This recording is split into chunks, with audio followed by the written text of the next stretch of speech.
कैसे हो आप सब? ठीक ठाक। अच्छा, चैप्टर नंबर 20 हमने शुरू किया है।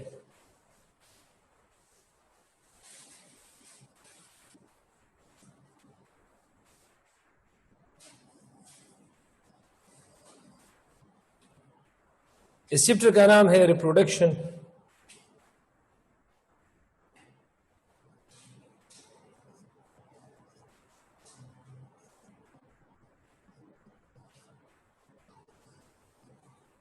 और रिप्रोडक्शन में हमने एक सिस्टम शुरू किया है, male reproductive system.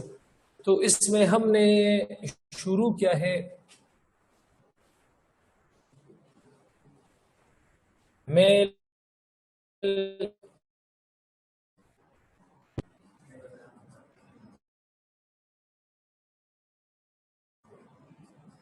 Reproductive system. क्या चीज मेल रिप्रोडक्टिव सिस्टम? तो मेल रिप्रोडक्टिव सिस्टम में मैंने आपको डिस्कस किया था कि इसमें पहले नंबर पर टेस्टिस डिटेल में डिस्कस किया था, फिर वेजा इफ्रेंशिया,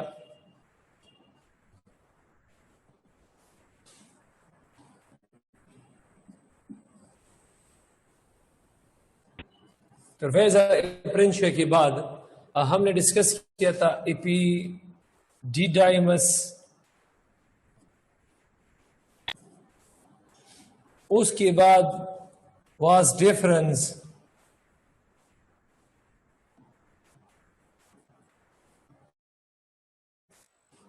एसेसरी ग्लैंड्स,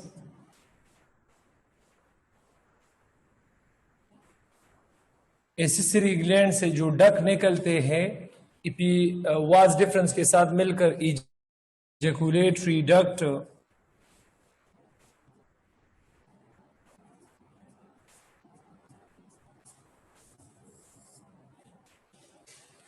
इजैकुलेटरी डक्ट के बाद मैंने डिस्कस किया था यूरिथ्रा, एसेसरी ग्लैंड की सिक्रीशन को और सीमन, मतलब एसेसरी ग्लैंड की सिक्रीशन को और पोस्ट एसेसरी ग्लैंड की सिक्रीशन को और स्पर्म को कंबाइनली हमने सीमन का नाम दिया था। आज हम डिस्कस करेंगे स्पर्मेटोजेनेसिस।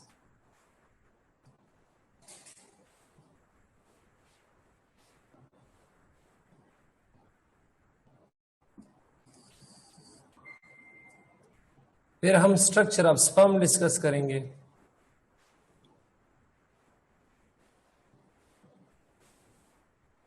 स्ट्रक्चर ऑफ स्पर्म और फिर हार्मोनल सिस्टम।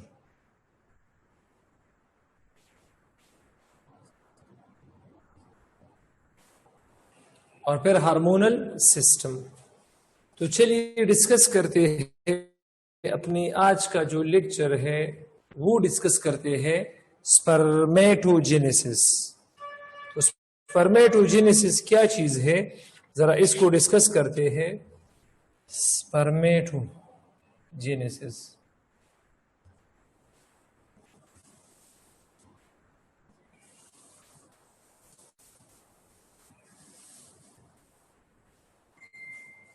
स्पर्मेटोजेनेसिस की डेफिनेशन डिस्कस करते हैं।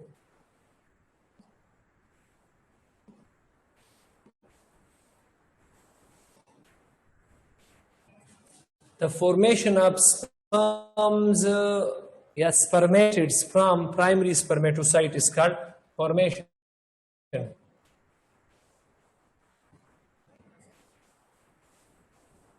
of spermatid.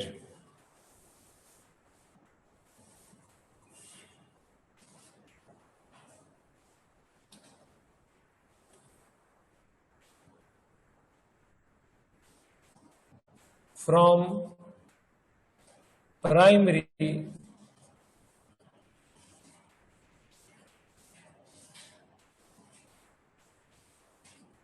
spermatocyte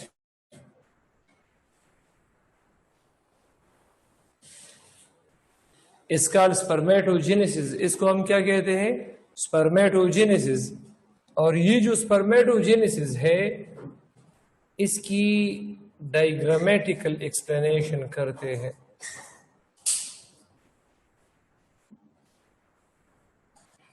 diagrammatical explanation करते हैं इसकी।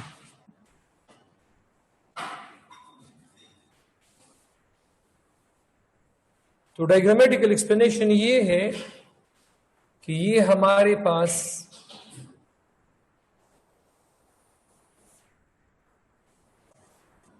सेमेनिफेरस ट्यूब्यूल है। ये क्या चीज है? सेमेनिफेरस ट्यूब्यूल्स है।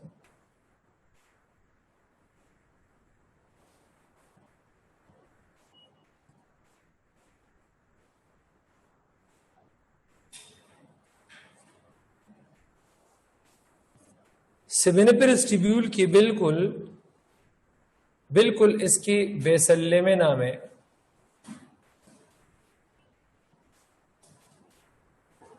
स्पर्मेटोजेनिक सेल्स होते हैं। अब लेट सपोज ये स्पर्मेटोजेनिक सेल है, स्पर्मेटोजेनिक सेल। अब ये स्पर्मेटोजेनिक सेल ये डिवाइड होता है बाय माइटोसिस, तो दो सेल बनाते हैं। इसमें माइटोसिस होता है, माइटोसिस। तो ये दो सेल बनाते हैं।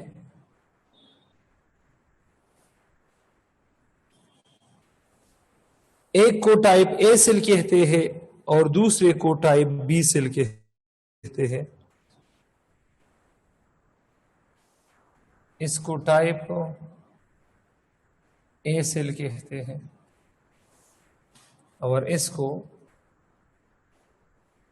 टाइप बी सेल कहते हैं। इस टाइप ए सेल में नो न्यूक्लियोलस।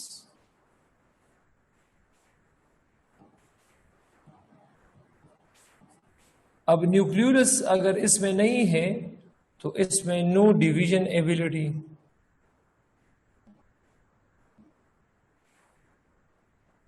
नो इसमें डिवीजन एबिलिटी।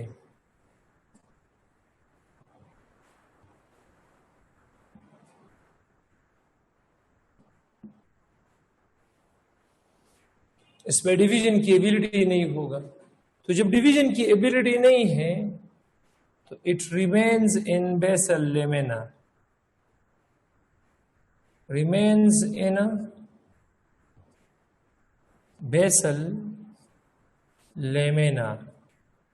ये बेसल लेमिना में रहता है और इसमें हैफ न्यूक्लियोलस,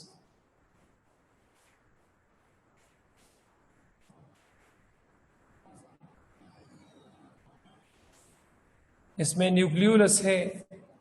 जब न्यूक्लियोलस है इसमें तो इसमें हैव एबिलिटी ऑफ डिवीजन।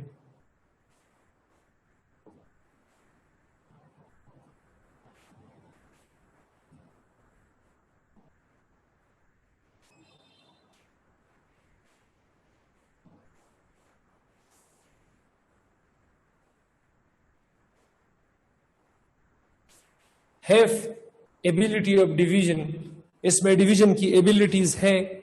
जब डिवीजन की एबिलिटीज है तो ये हमारे पास इट इज सेंट या पुश्ड टू लूमेन। लूमेन मैंने बताया था स्टार्टिंग पॉइंट को कहते हैं अब सेमेनिफेरस ट्यूब्यूल्स। सेमेनिफेरस जो ट्यूब्यूल्स है, ट्यूब्यूल्स, इसके लूमेन में ये आता है, लूमेन में। अच्छा, ये क्या कहां पर आता है? उसकी लूमेन में आता है, लूमेन में। अब type A cell gets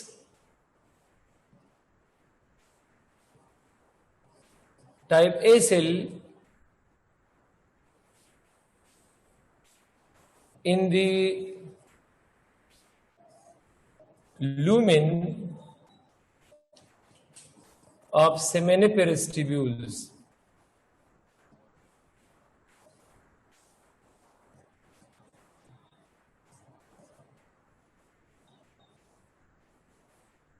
Gits, अब मैंने बताया था डिस्मिन हार्मोन, डिस्मिन ये हार्मोन है फ्रॉम सर्टुलाई सेल, ये सर्टुलाई सेल से ये हार्मोन लेता है, therefore it enlarges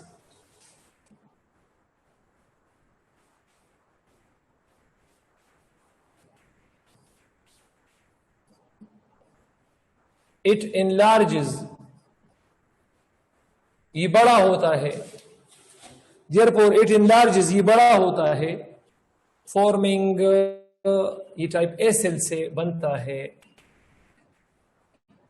primary spermatocyte.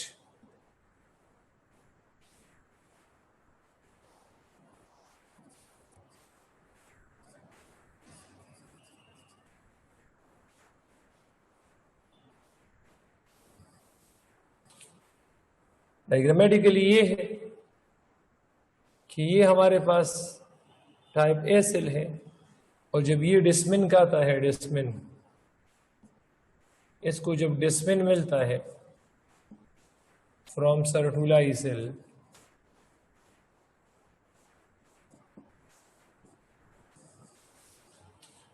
तो इसका साइज बिल्कुल बढ़ जाता है इतना।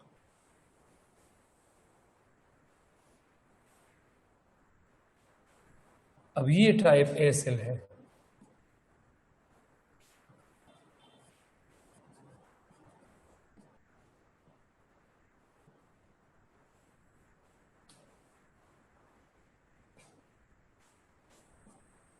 और ये क्या है, प्राइमरी।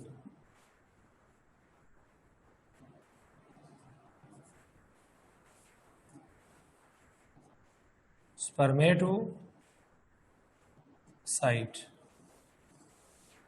ये प्राइमरी स्पर्मेटोसाइट है, बड़ा हो गया है।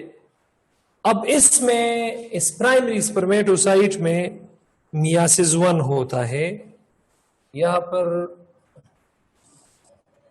मियोसिस 1 होता है। तो मियासिस 1 के जरिए 2 सेल्स बनते हैं, इसको सेकेंडरी स्पर्मेटोसाइट कहते हैं।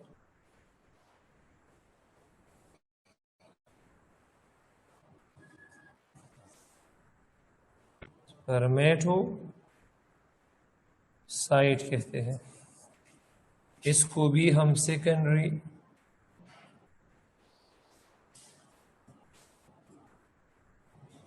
स्पर्मेटोसाइट कहते हैं।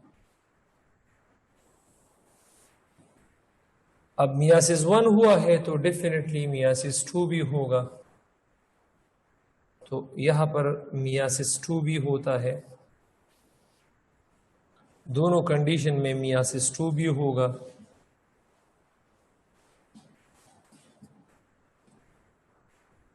तो इससे और इससे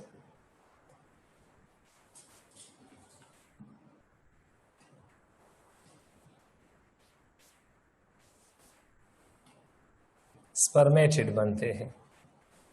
ये स्पर्मेटिड है, 4 स्पर्मेटिड बनते हैं।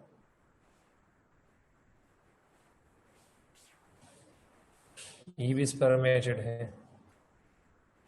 अब अगर स्पर्मेटिड बन रहे हैं और ये दोनों भी क्या चीज है, स्पर्मेटिड से, अगर प्राइमरी स्पर्मेटोसाइट से 4 स्पर्मेटिड बन रहे हैं, this is known as spermatogenesis. अब अगर ये हमारे पास स्पर्मेटिड है,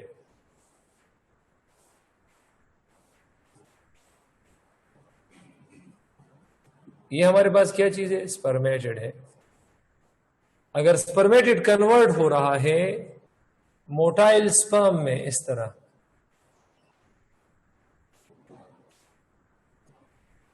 ये क्या चीज है? स्पर्म।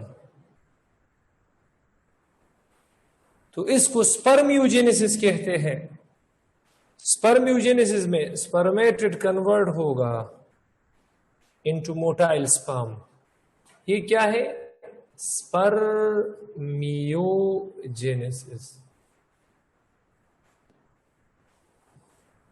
स्पर्मियोजेनेसिस को हम कहते हैं। स्पर्म के स्ट्रक्चर में ये हेड है, हेड में न्यूक्लियस होता है, और ये स्पर्म का माउथ है, mouth.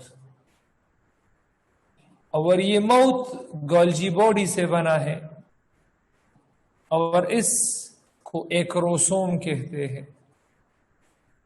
Mouth of the sperm is called acrosome. और इसमें एंजाइम है हायालो यूरिनेडेज एंजाइम कंटेन हायालो यूरिनेडेज एंजाइम। और ये एंजाइम फर्टिलाइजेबिलिटी में मदद देता है। और ये स्पर्म का निक है, निक में सेंट्रियोल होता है, निक में सेंट्रियोल होता है। और ये बॉडी है, बॉडी। और ये टेल है, tail of the sperm is called flagella.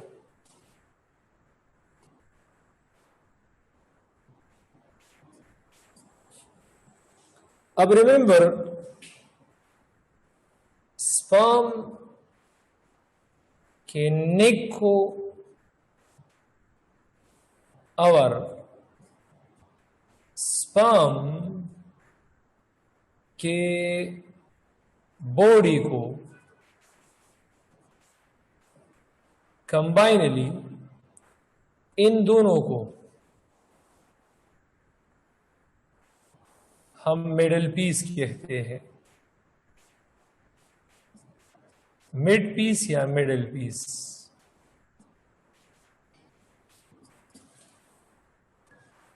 तो ये हमारे पास क्या चीज है? ये हमारे पास स्पर्मियोजेनेसिस और स्पर्मेटोजेनेसिस है। इसके बाद डिस्कस करते हैं हार्मोनल कंट्रोल है।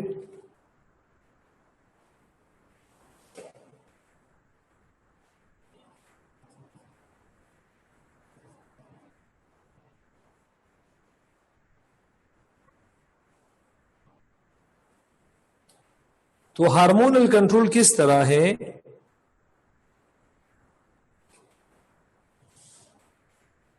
इन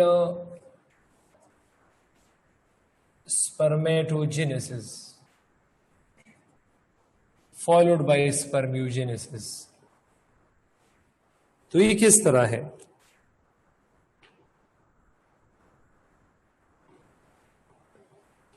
हाइपोथैलेमस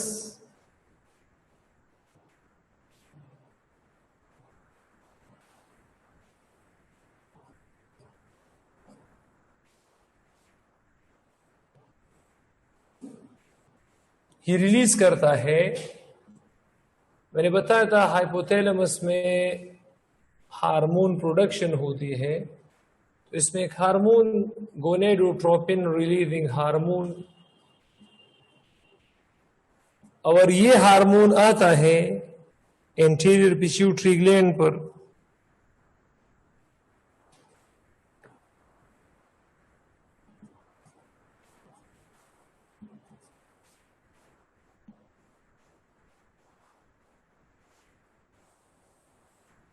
अब एंटीरियर पिट्यूटरी ग्लैंड में ये गोनेडोट्रोप्स पर अमल करता है।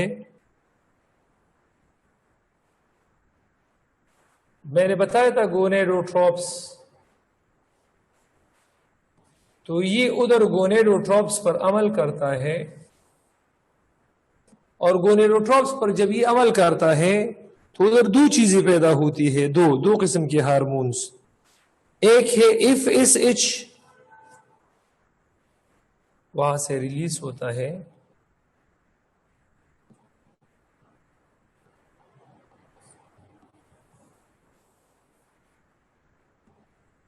अब ये गोनेडोट्रोप्स है।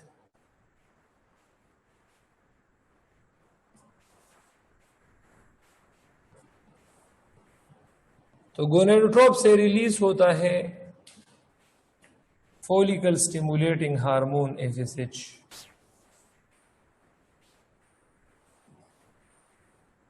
और luteinizing हार्मोन LH,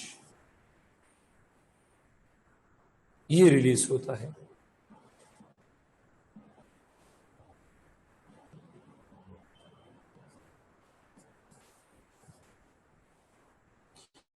ये जो फोलिकल स्टिमुलेटिंग हार्मोन है, ये अमल करता है सर्टुलाई सेल पर।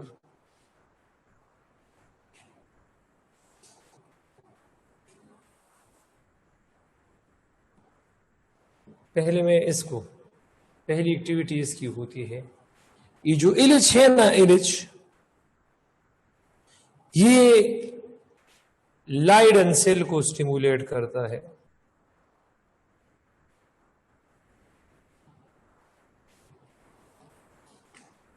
और लाइडन सेल्स, ये फर्स्ट एक्टिविटी है। फर्स्ट एक्टिविटी इस तरह होता है।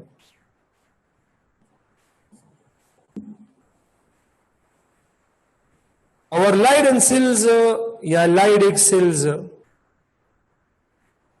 ये टेस्टोस्टेरोन रिलीज करता है, मैंने आपको बताया था।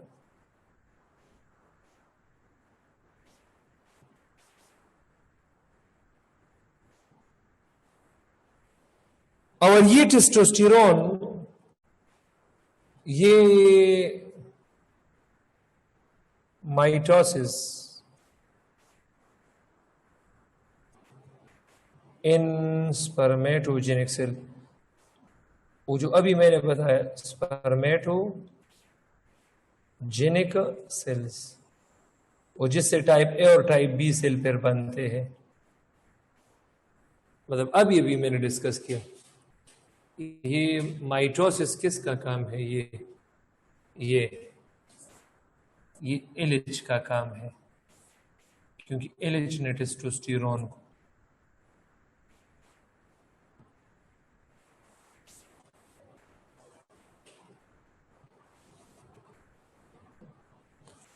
और सेकंड फेज एक्टिविटी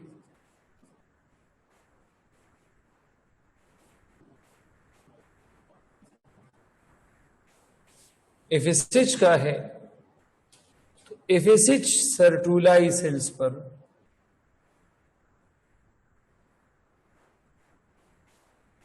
और सर्टुलाई सेल से ये हार्मोन रिलीज करता है, और ये हार्मोन्स ये मतलब हार्मोन रिलीज करता है एक्टिवेंस, और ये फिर स्पर्मेटेड को कन्वर्ट करता है स्पर्म में, मतलब स्पर्म्यूजेनेसिस इसका काम है।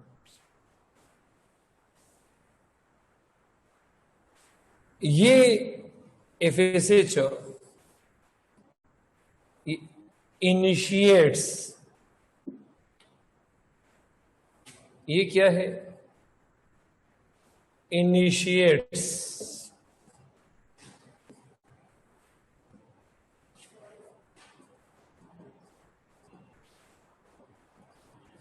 स्पर्म्यूजेनेसिस,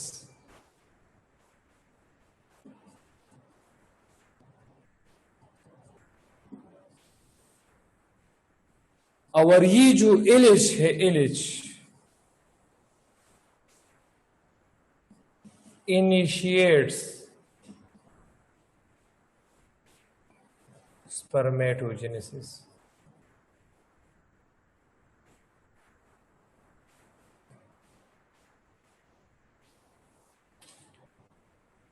तो ये आई थिंक क्लियर होगा, ये आई थिंक बिल्कुल क्लियर होगा। अब शुरू करते हैं फीमेल रिप्रोडक्टिव सिस्टम।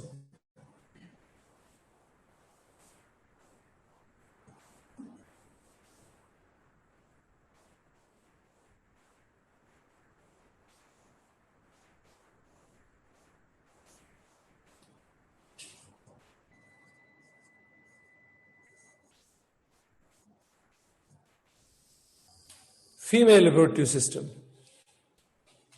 तो फीमेल रिप्रोडक्टिव सिस्टम में पहले नंबर पर मतलब ये चैप्टर 20 में दूसरा टॉपिक है और उसमें पहला सब टॉपिक है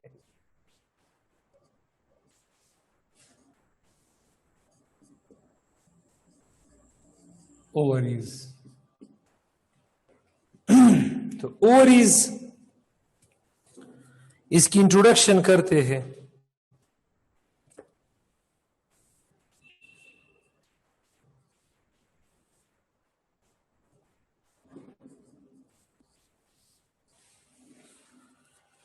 इंट्रोडक्शन के बाद इसकी हम शेप को डिस्कस करेंगे।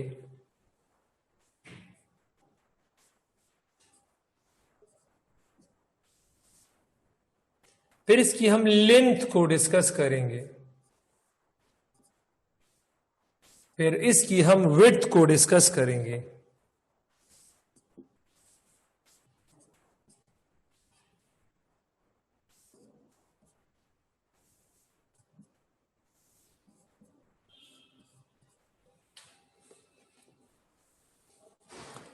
और ये सब चीजें जब हम डिस्कस करेंगे तो फिर इसकी मैं लोकेशन को डिस्कस करूंगा।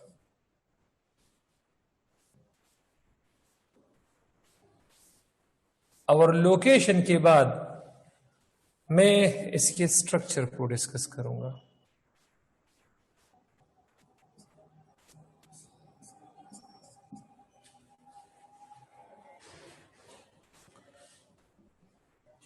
ये हमारे पास फीमेल गोनेड्स होते हैं। फीमेल गोनेड्स जो फीमेल को सेकेंडरी सेक्स कैरेक्टर्स और फीमेल की हार्मोनल सिक्रीशन वगैरह का कंट्रोलर हो। इसका जो शेप होता है वो फ्लैट एलमंड शेप होता है। फ्लैट चौड़े एलमंड बादाम का शक्ल होता है।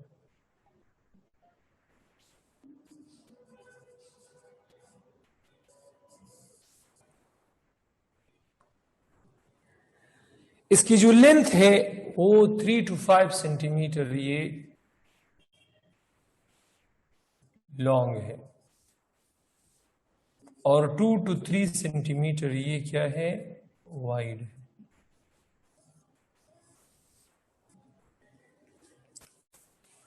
इसकी लोकेशन डिस्कस करते हैं। लोकेशन, इसका लोकेशन क्या है। लोकेशन तो ये हिप बोन है।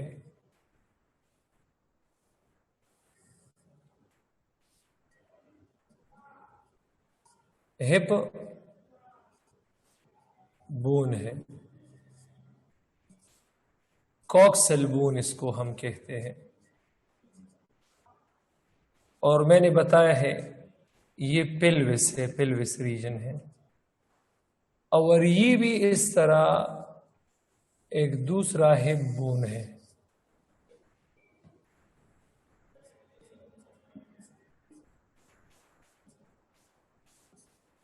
इसको हम कॉक्सल बोन कहते हैं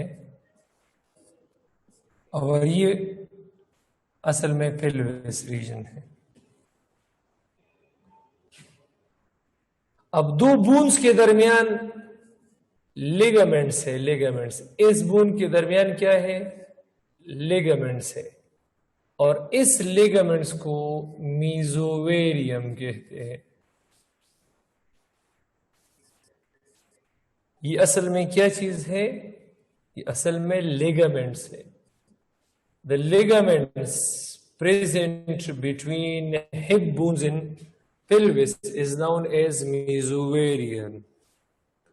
तो ये हमारे पास क्या चीज है, ये each ovary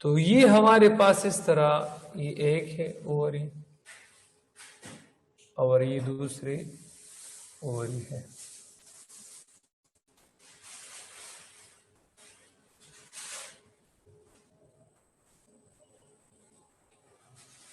सो दो ओवरीज हैं और ये दोनों ओवरीज ये attach to mesothelium in pelvis region।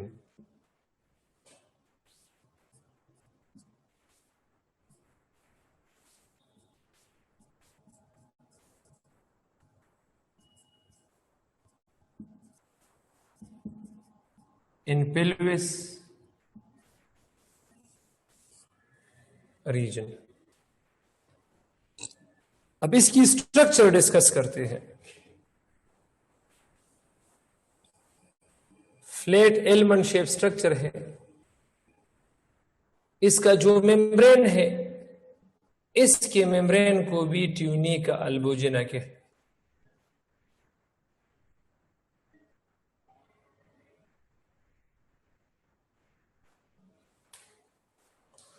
तो इसके मेम्ब्रेन को भी हम क्या कहते हैं? ट्यूनिका एल्बोजिना। क्या चीज? ट्यूनिका एल्बोजिना कहते हैं। इसकी नीचे कॉर्टेक्स है, कॉर्टेक्स। इसकी नीचे क्या चीज है? कॉर्टेक्स है।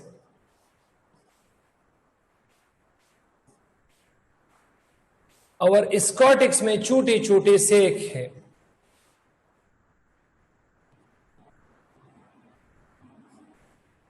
ओवरी के कॉर्टेक्स में छोटे छोटे सेक्स है। इन छोटे छोटे सेक्स को हम ओवेरियन फॉलिकल्स कहते हैं। क्या चीज कहते हैं?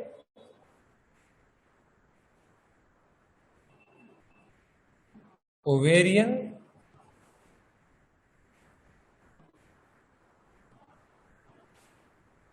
फॉलिकल्स जिसको हम कहते हैं। तो कॉर्टेक्स में हमारे पास क्या चीज है? Contain ovarian follicles.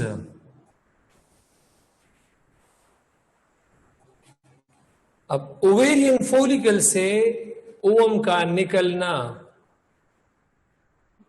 Ovarian follicle से अगर ओवम रिलीज हो जाए तो इस अमल को ओव्यूलेशन कहते हैं। ओव्यूलेशन।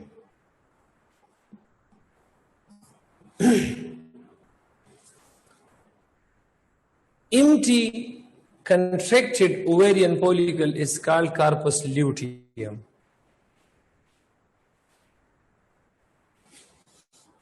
The empty, अब ओवेरियन फॉलिकल से ओवम निकल गया है तो empty ओवेरियन फॉलिकल जब कंस्ट्रिक्ट होता है,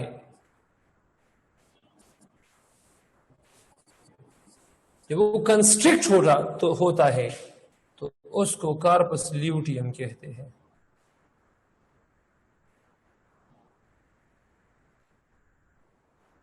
और ये तो आपको पता है कि ये हार्मोन्स रिलीज करते हैं। एस्ट्रोजन, प्रोजेस्ट्रॉन ये रिलीज करते हैं।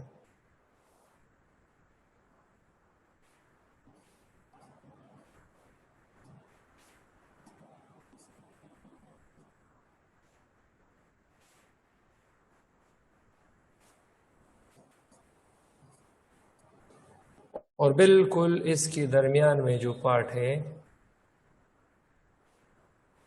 ओवरी के बिल्कुल दरमियान में जो पार्ट है, उसको मेड्यूला कहते हैं। और इस मेड्यूला में ओवरी के जो ब्लड वेसल्स वगैरह है, medulla of the ovary contain neuron, blood vessels etcetera, lime vessels वगैरह वगैरह।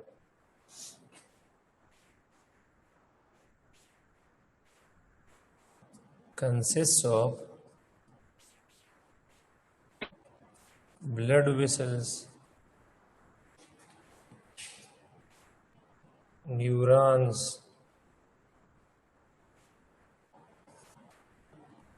etc. तो ये चीज़ें होती हैं। आई थिंक, आई होप कि ये क्लियर होगा। अच्छा, अब हम डिस्कस करते हैं चैप्टर नंबर 20 में, टॉपिक नंबर 2 में, सब टॉपिक नंबर 2, फैलोपियन ट्यूब।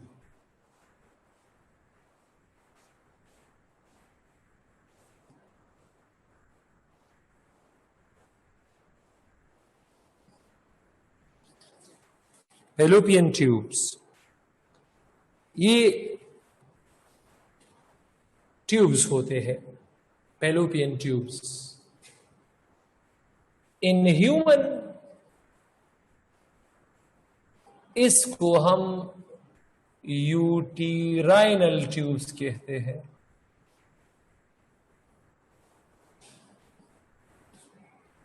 और इन एनिमल्स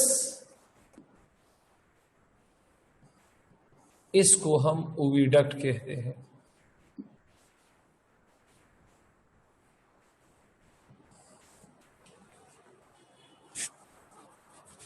अब ये हमारे पास एक ओवरी है और ये दूसरी ओवरी है। अब ओवरी से एक 10 सेंटीमीटर लॉन्ग ट्यूब अराइज होता है, जो कि यूटेरस में ओपन होता है। अब ये यूटेरस है। फैलोपियन ट्यूब्स हमारे पास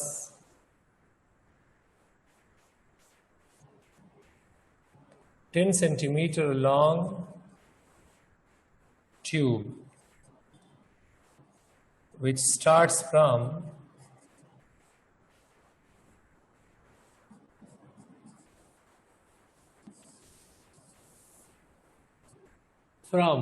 ovary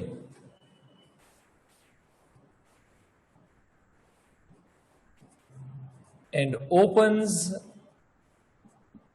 in uterus.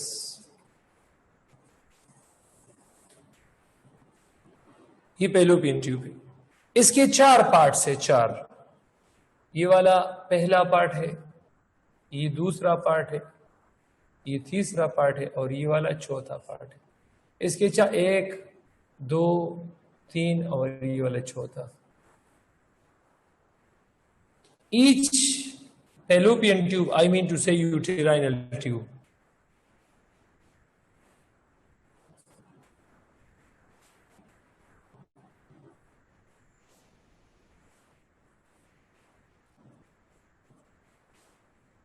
each uterine tube has 4 parts.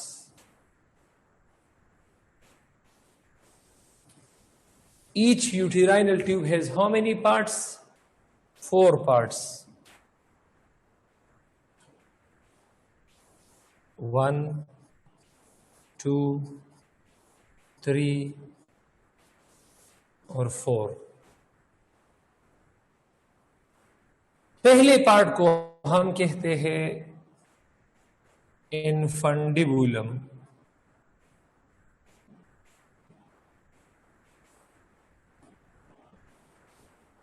दूसरा पार्ट है एम्पुला। उधर डायग्राम से ये इनफंडिबुलम है, ये एम्पुला है, ये एस्थमस है।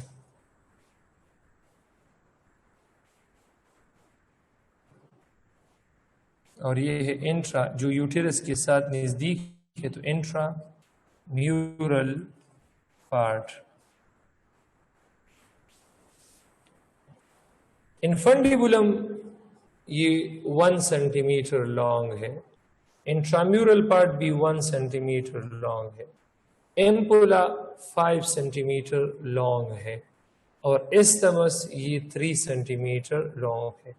सबसे जो बड़ा पार्ट है तो ये हमारे पास है longest part of fallopian tubes. Fallopian tubes की ये लॉन्गेस्ट पोर्शन है, और यहां पर हमारे पास फर्टिलाइजेशन होती है,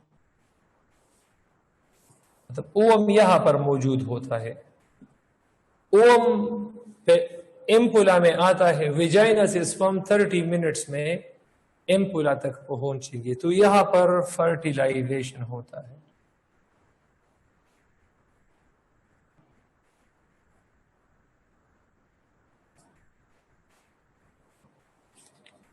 फर्टिलाइजेशन। अब इसकी कंपोजिशन करते हैं फैलोपियन ट्यूब।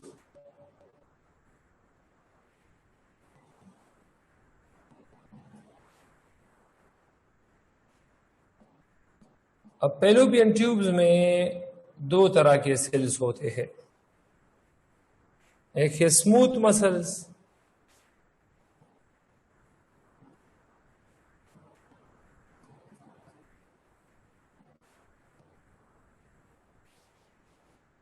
और दूसरे नंबर पर एपिथेलियल सेल्स होते हैं। दूसरे नंबर पर एपिथेलियल सेल्स होते हैं।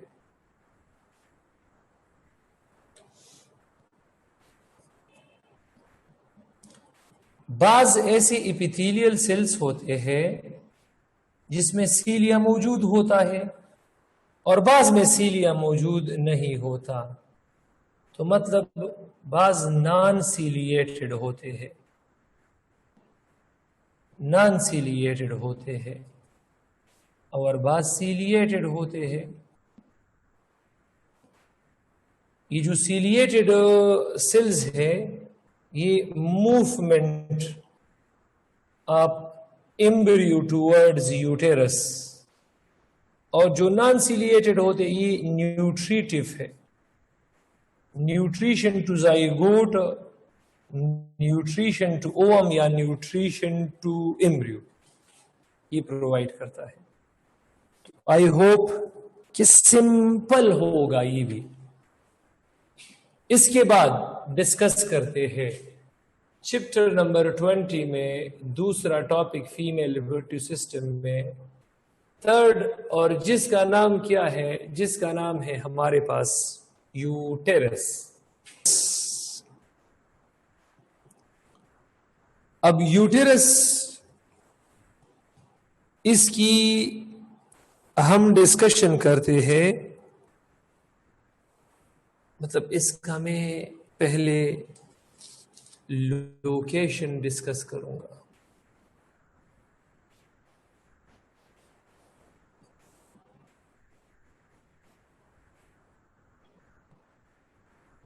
इसकी शेप को डिस्कस करूंगा।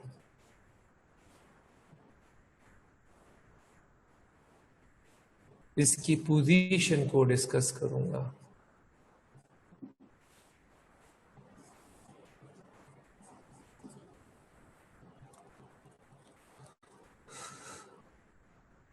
पोजीशन के बाद इसकी मैं लेंथ को डिस्कस करूंगा।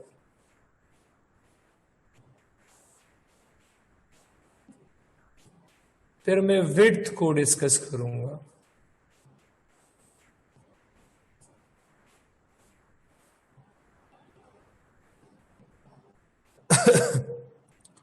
विड्थ के बाद मैं थिकनेस को डिस्कस करूंगा।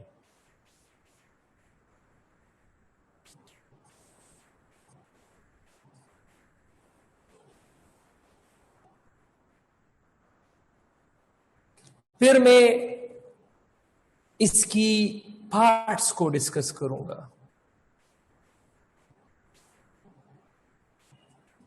और फिर मैं इसके लेयर्स को डिस्कस करूंगा।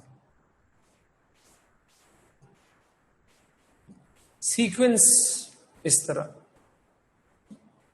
अच्छा, इसकी लोकेशन, तो ये लोकेटेड इन पेल्विस।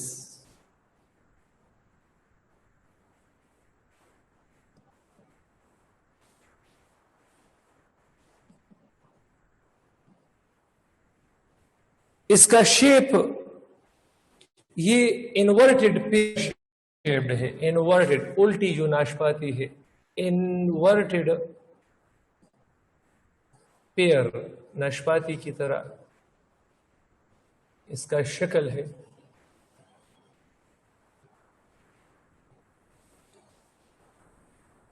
ये रिक्टम के बिल्कुल सामने है, इंटीरियर है, और यूरिनरी ब्लैडर के बिल्कुल पीछे है, पोस्टीरियर। तो ये है इंटीरियर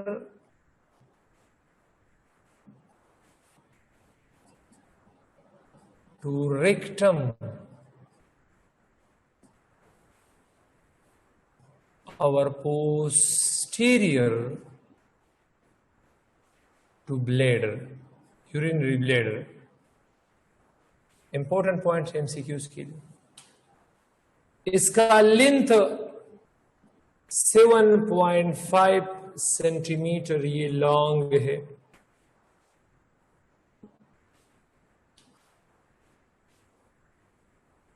फाइव सेंटीमीटर ये वाइड है।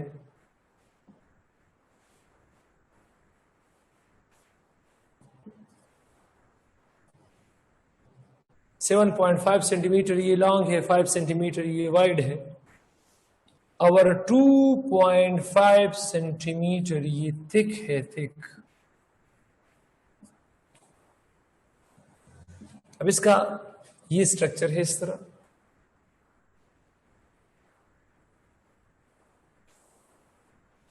इन्वर्टेड पेयर शेप स्ट्रक्चर है इस तरह। इसका ये इस तरह स्ट्रक्चर है।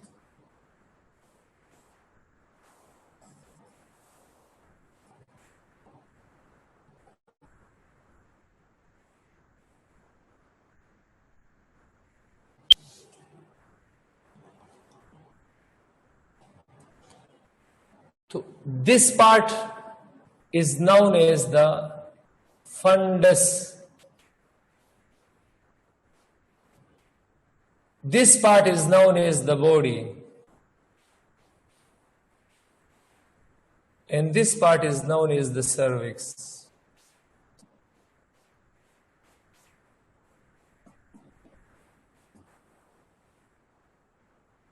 ये क्या चीज है? ये है यूटेरस। तो यूटेरस की 3 parts. Doom shape structure is called fundus. The middle long portion is called the body and the lower portion is called the cervix. अब ये जो cervix है इसमें गॉबलेट सेल्स है और गॉबलेट सेल्स म्यूकस पैदा, समझ लगा?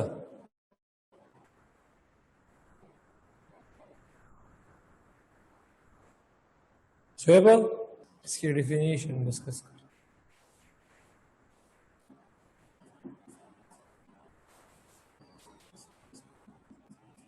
जुहेबा डिस्टर्बेंस रावले यार।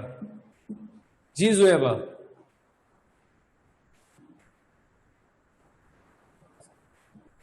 formation of ovum in females, इस अमल को इस called oogenesis।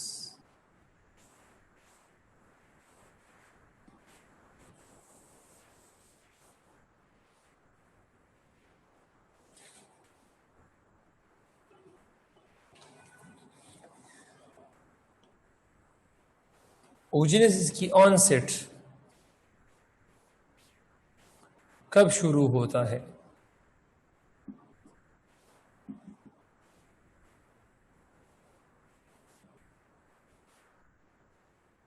oogenesis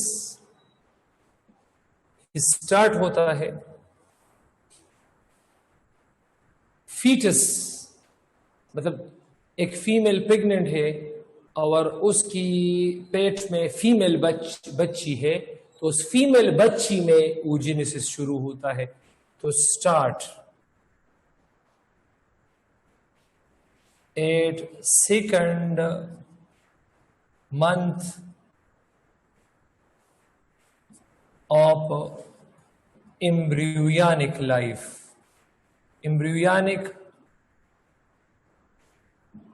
life in females. हर एक फीमेल वो जब माँ के पेट के अंदर होती है और अभी उसका डेवलपिंग प्रोसेस शुरू होता है, दूसरा महीना शुरू है, दूसरा महीना, वो सिर्फ एक माँ की बच्ची है माँ के पेट के अंदर, तो जब उसका दूसरा महीना, एम्ब्रियो का दूसरा महीना शुरू हो जाता है, तो फिर उस बच्ची में, उस फीमेल एम्ब्रियो में, वो जो एम्ब्रियो फीमेल बनाएगी, उसमें oogenesis शुरू होगा।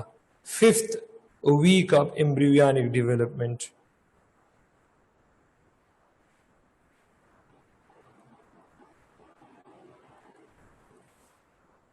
अब ये इस तरह होता है,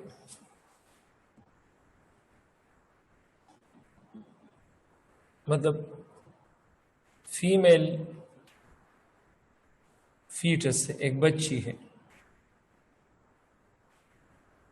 ऑफ एज, सिर्फ उसकी एज 5 वीक्स है।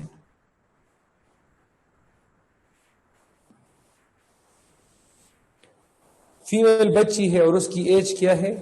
5 वीक्स है। उसके वजूद में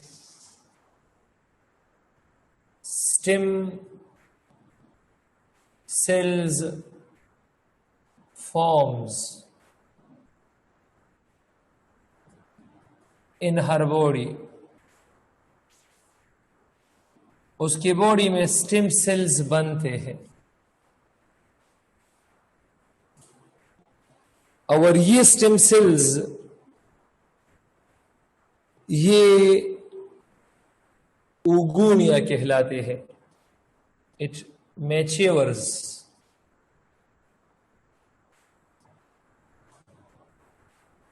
फॉर्मिंग oogonia। एक को oogoonium और सबको oogonia कहते हैं। क्या चीज? शाबाश, oogonia। अब फिर इस oogonia में मतलब माइटोसिस शुरू हो जाता है। ये जो oogoonium है, इस oogoonium में माइटोसिस शुरू हो, जो मतलब प्रोसेस बढ़ता है। अब ये oogoonium है,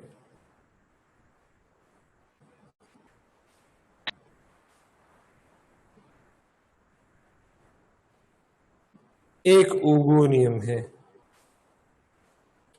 अब इस एक oogoonium में माइटोसिस शुरू हो जाता है। And remember, this is 5th plus 6th week of embryonic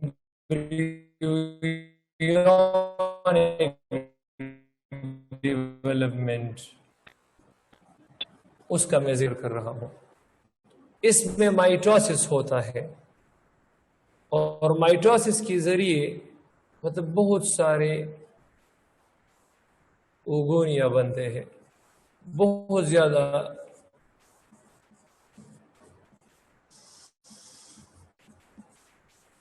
many oogonia बनते हैं। मैं लिख सकता हूं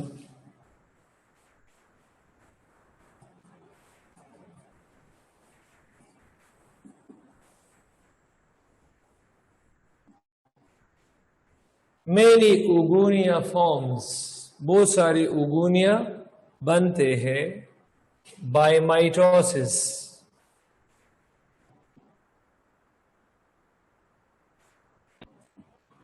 अनटिल, कब तक?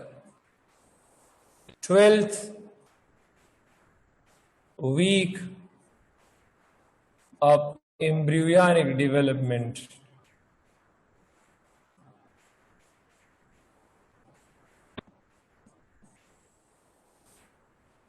Twelfth week of embryonic development, I mean to say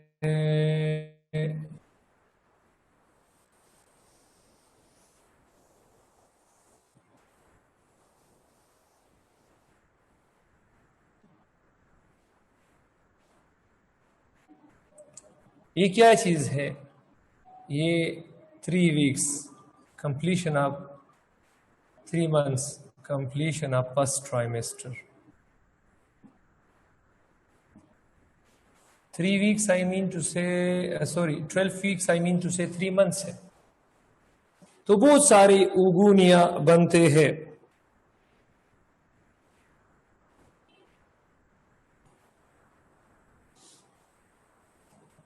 फिर स्लोली एंड स्लोली ये एक एक उगुनिया ये बड़ा हो जाता है और ये प्राइमरी oocyte कहलाता है।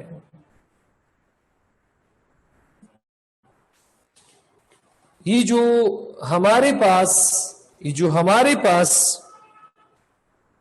उगुनिया है, तो ये टेक्स न्यूट्रिशन, हर एक सेल में टेक्स न्यूट्रिशन।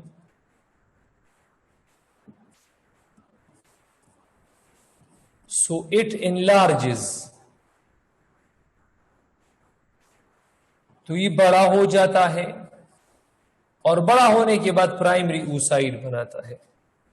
अब प्राइमरी oocyte में मियोसिस 1 शुरू हो जाता है। अब मियोसिस 1 में 4 स्टेप्स है। एक है प्रोपेज 1, दूसरा है मेटाफेज 1, तीसरा है एनाफेज 1 और लास्ट वन है टेलोफेज 1।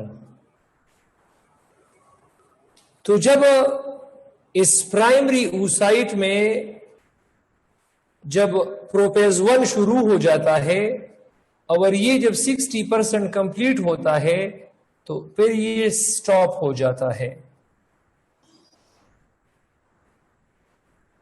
तो जब प्रोपेज 1 स्टॉप है तो मेटापेज 1 भी स्टॉप होगा, एनापेज 1 भी स्टॉप होगा और टेलोपेज 1 भी स्टॉप होगा। On 13th week of embryonic development,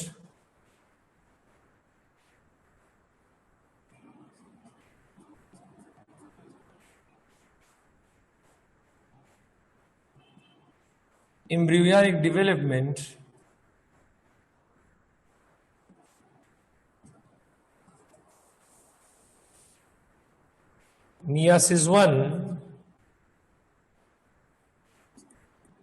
starts in primary oocyte.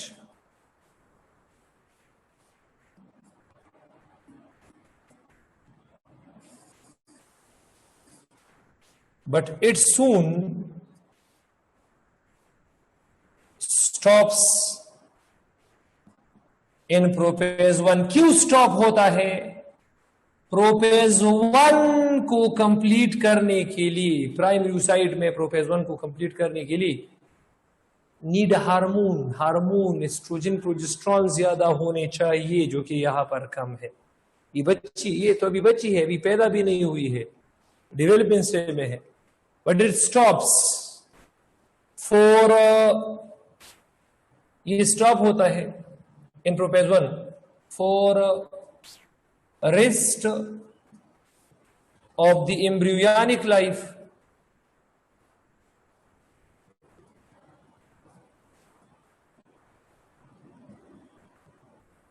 For rest of the embryonic life.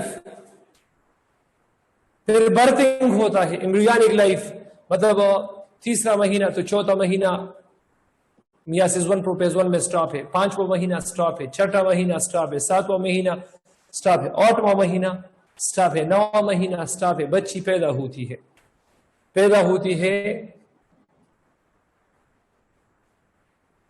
बढ़ती है एंड अनटिल प्यूबरिटी, बलूगत तक, 12 साल तक, तकरीबन 12.5 साल ये स्टॉप होता है।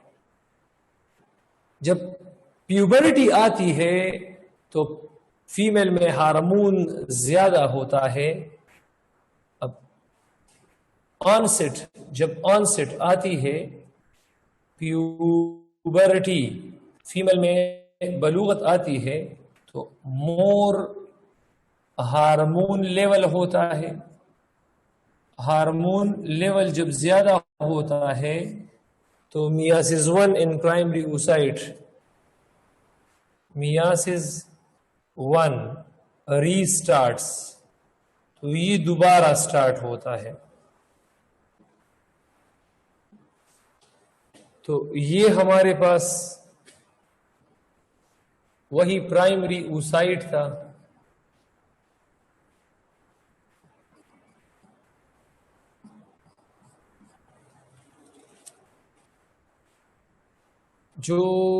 जिसमें जो मियासिस 1 स्टॉप हुआ था प्रोपेज 1 में,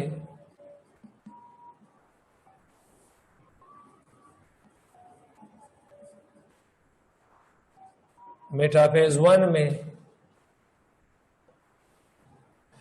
एनाफेज 1 में,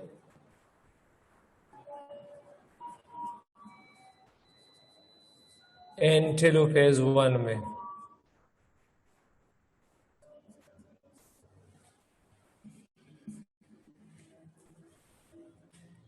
तो ये भी कंप्लीट होता है, ये भी कंप्लीट होता है।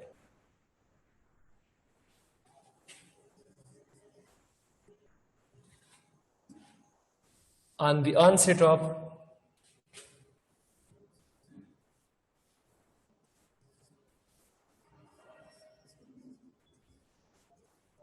puberty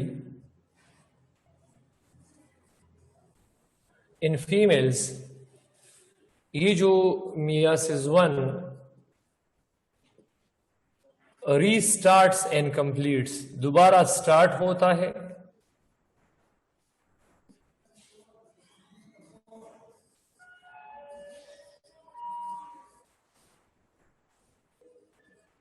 and completes, forming two unequal cells.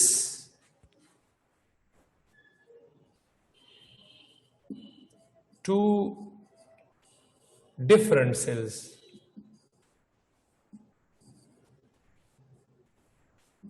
क्योंकि यार ये मियासिस 1 तकरीबन 12.5 साल रुका है, इंस्टेंट नहीं हुआ है। एक हमारे पास छोटा सेल है और एक बड़ा सेल है। इस बड़े सेल को हम सेकेंडरी oocyte कहते हैं।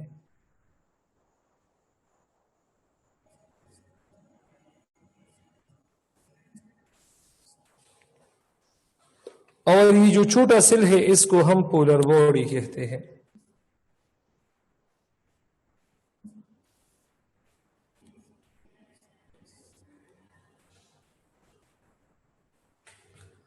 फिर यहां मियासिस 2 शुरू होगा। मियासिस 2 में प्रोपेज 2 कंप्लीट हो जाएगा।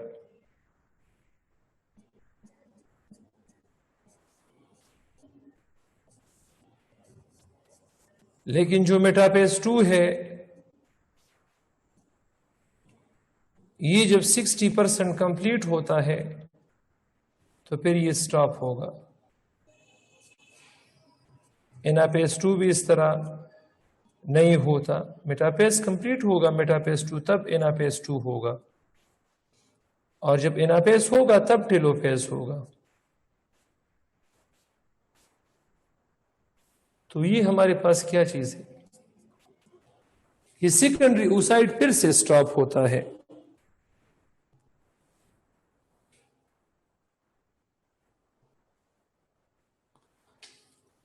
और इस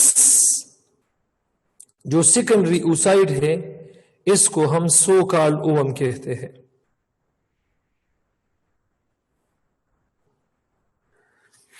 अब सेकेंडरी oocyte में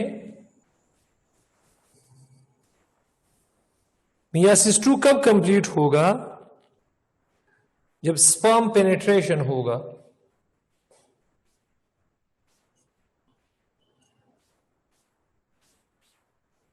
completes when sperm penetration occur। और sperm penetration के लिए मतलब ये फीमेल शादी करेगी, penetration occurs। तो इसका मतलब ये है कि हम जो फीमेल में ओम ओम का जिक्र करते हैं, तो ये एक्चुअली सेकेंडरी सो कॉल्ड ओम है।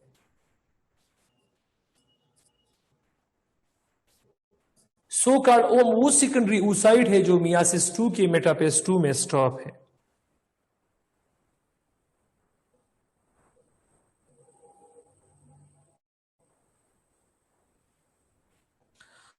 अब जब इस में स्पर्म पेनिट्रेशन होगा, स्पर्म पेनिट्रेशन, तो फिर ये हमारे पास इस तरह ये ओवम बनाएगा, और ये इस तरह पोलर बॉडी बनाएगा, क्योंकि ये भी एक लॉन्ग प्रोसेस है।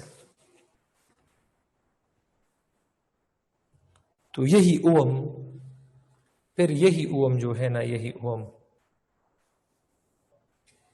ये क्या चीज है, ये फर्टिलाइज्ड एग कहलाता है।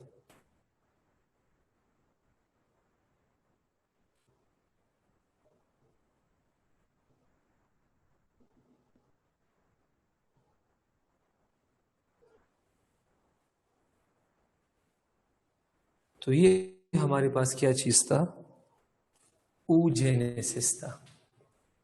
गर्मी में यार, अच्छा बिजली नहीं था। अच्छा, इसके बाद अब हम डिस्कस करते हैं मेंस्ट्रुअल साइकिल।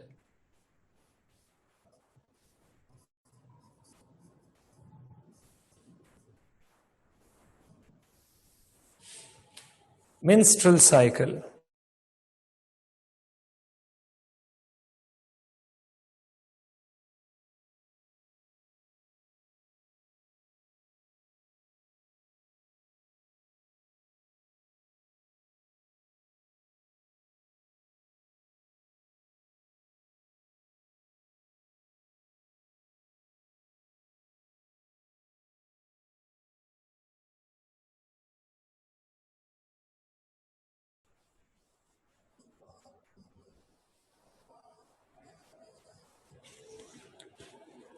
जिसमें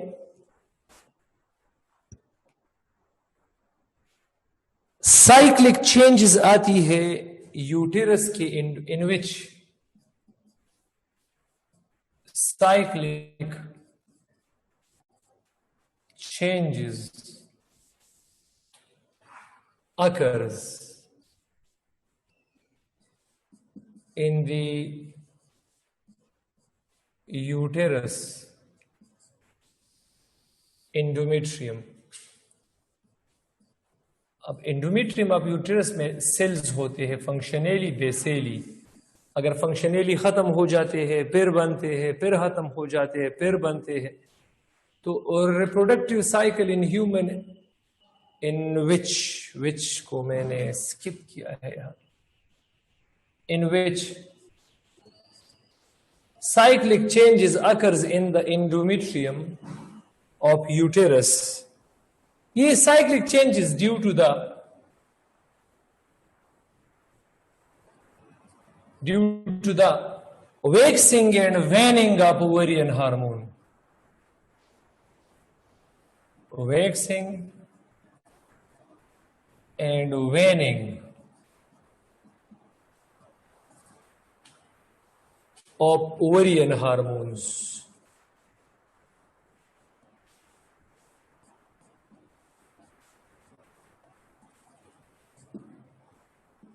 वैक्सिंग ज्यादती, हार्मोन की ज्यादती, वेनिंग हार्मोन की कमी। तो इसको हम मेंस्ट्रुअल साइकिल कहते हैं। मेंस्ट्रुअल साइकिल की description, menstrual cycle monthly cycle है। It starts at puberty.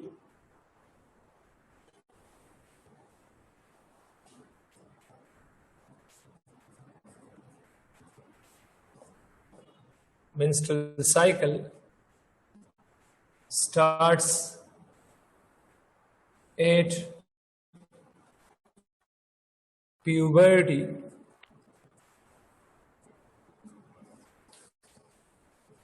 Menstrual cycle starts at puberty. Puberty बलूगत में शुरू in the first menstrual cycle, and the first menstrual cycle is called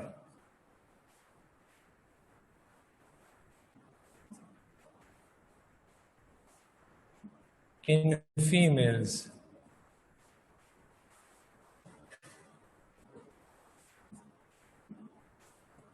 is called menarche.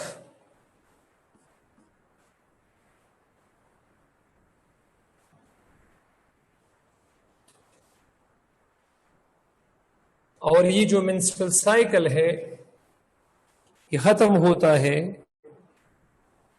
At the age of 50 और उसको menopause कहते हैं।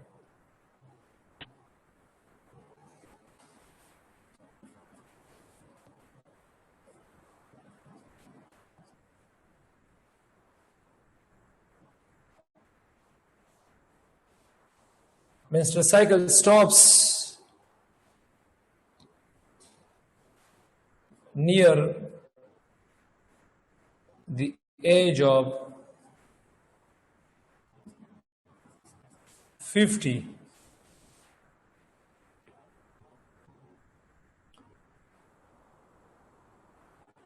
And this is known as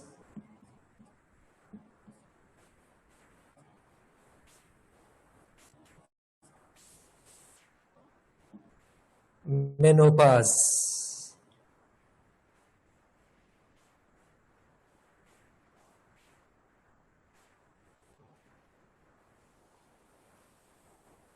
Of stages of menstrual cycle, तो menstrual cycle के 3 stages है। असल में ये 4 stages है। phase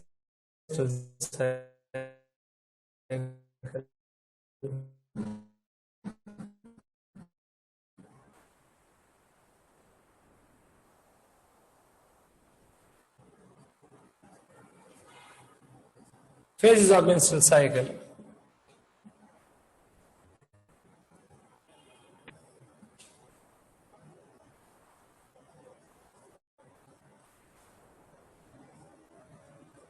Are given below.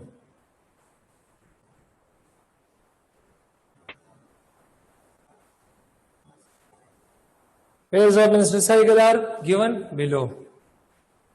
इसमें पहला फेज है menstrual phase.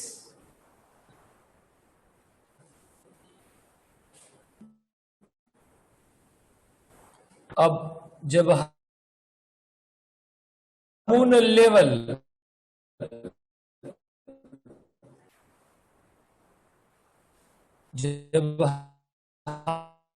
हार्मोनल लेवल 0 होता है। तो endometrium of then endometrium of uterus, endometrium of uterus में मायोमेट्रियम से ब्लड वेसल्स आ चुके हैं ऑफ यूटेरस, फॉल्स, शेड्स, जिसकी वजह से leading on vagina for about 1 to 5 days, which is called the menstrual period, and the blood is called the menses blood, dementia वगैरह वगैरह।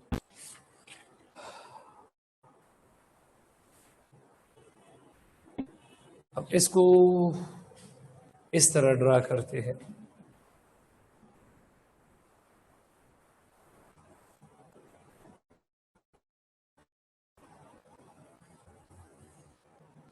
अब यहां पर ये फंक्शनली है,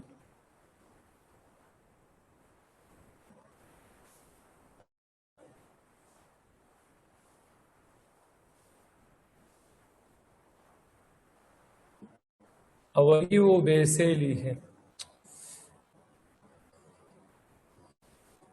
ये बेसेली है।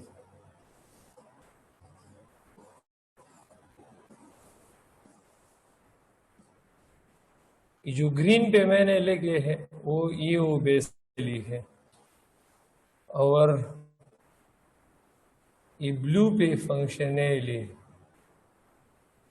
तो फंक्शनली के अंदर मायोमेट्रियम के ब्लड वेसल से क्या आता है? ब्लड आता है।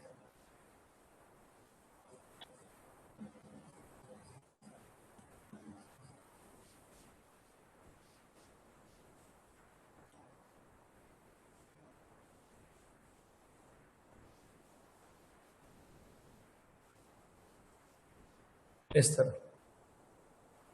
तो जब ओवरियन हार्मोन ये जब मेंस्ट्रुअल पीरियड या फेज 1 to 5 डेज, कम से कम 1 या 3 दिन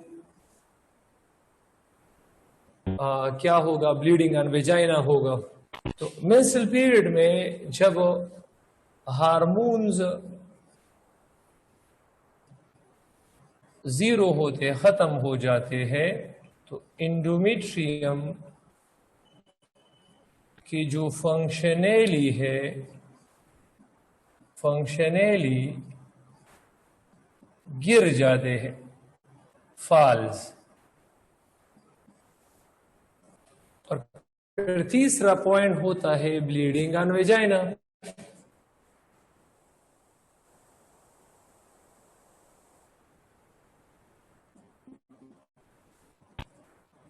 अब इस 3 स्टेटमेंट को पहला फेज ऑफ द मेंस्ट्रुअल। अब ये लेट सपोज वेजाइना है, ये लेट सपोज क्या चीज है?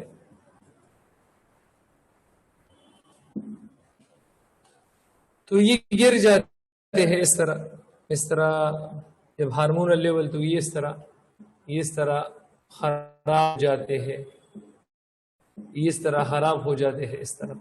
तो यहां से ये जो ब्लड है, ये इस तरह यहां से ये जब खराब हो जाते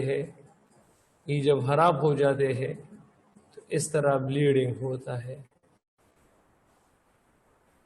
तो ब्लीडिंग ऑन वेजाइना इस तरह होता है, and this is known as menstrual period. ये क्या चीज है? ये है ब्लीडिंग, और ये वेजाइना है, तो ब्लीडिंग ऑन वेजाइना। तो ये डायग्रामेटिकल व्यू है। इसके बाद दूसरा पेज है ओव्यूलेटरी फेज, जिसका टाइम 6 से 14 दिन होते हैं। 5 डेज तो ब्लीडिंग होती है। इसके बाद क्या चीज होता है? प्री ओव्यूलेटरी स्टेज होता है। अब जब ब्लीडिंग स्टॉप होता है, अब जब when bleeding stops, 5वें दिन स्टॉप होता है, this change is detected by a hypothalamus.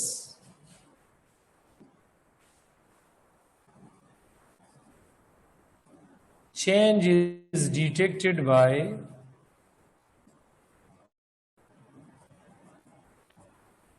a hypothalamus.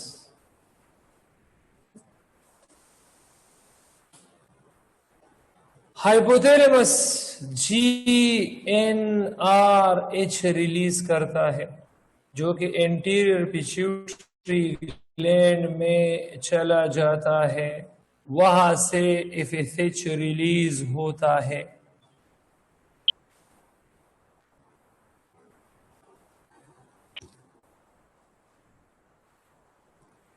FSH ये 2 काम करता है। FSH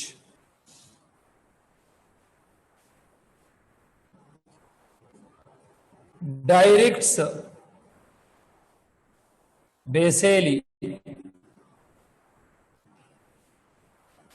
to form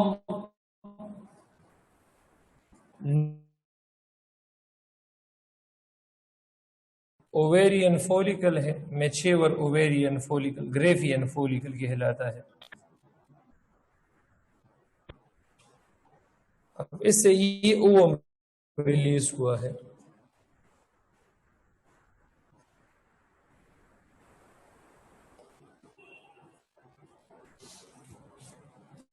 अब ये क्या चीज है? एम्प्टी ओवेरियन फॉलिकल है। अच्छा, मैंने LH यहाँ नहीं लिखा है। एंटीरियर पिट्यूटरी ग्लैंड से LH रिलीज हुआ है। क्या चीज रिलीज हुआ है? LH। LH का एक काम तो ओव्यूलेशन है, और LH का दूसरा काम क्या है? एम्प्टी ओवेरियन फॉलिकल से कार्पस ल्यूटियम बनाना।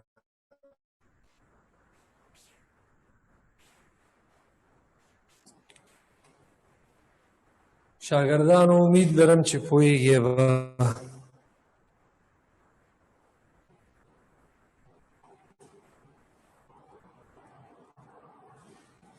अब इसके बाद जो नेक्स्ट फेज है, थर्ड फेज, वो है सिक्रीटरी फेज या पोस्ट ओव्यूलेटरी फेज।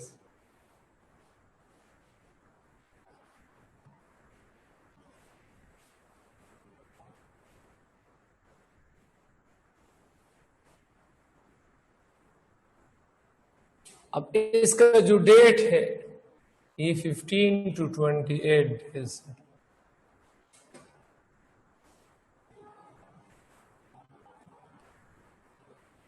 अब day number 15 to day number 26 क्या होता है?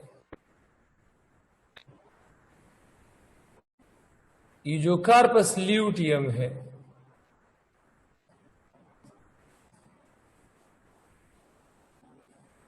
इससे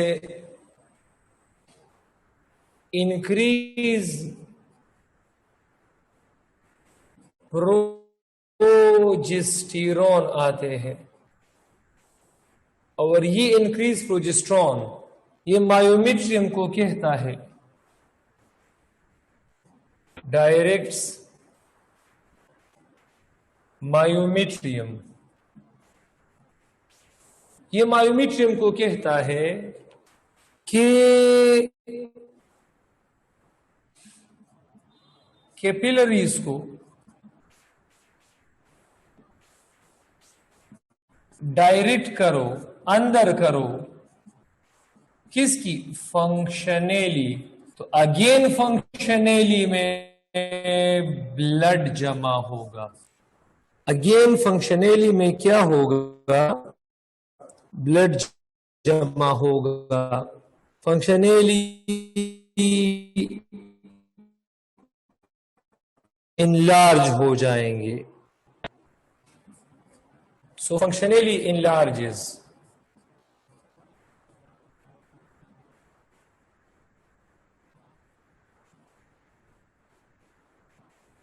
enlarges.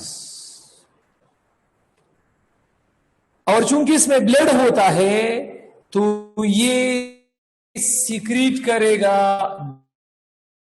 ग्लाइकोजन.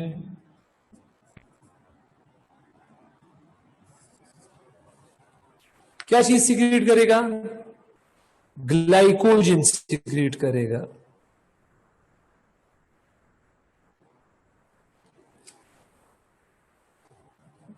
कार्पस ल्यूटियम खत्म हो जाता है.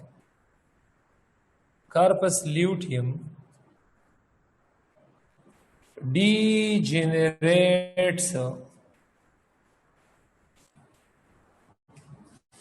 on day 25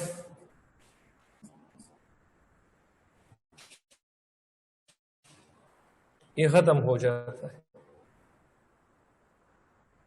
तो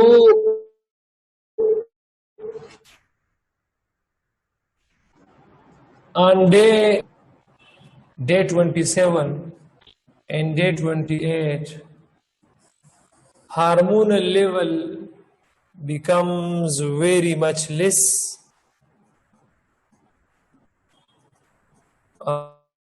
Hormonal level falls. तो ये इंडिकेट करता है प्री मेंस्ट्रुअल पीरियड. और डे 28 पे तो हार्मोन का लेवल इतना कम होता है कि फीमेल को एब्डोमिनल पेन आता है.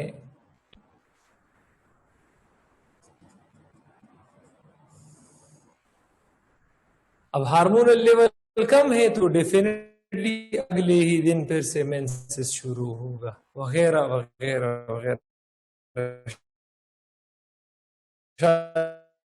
अगर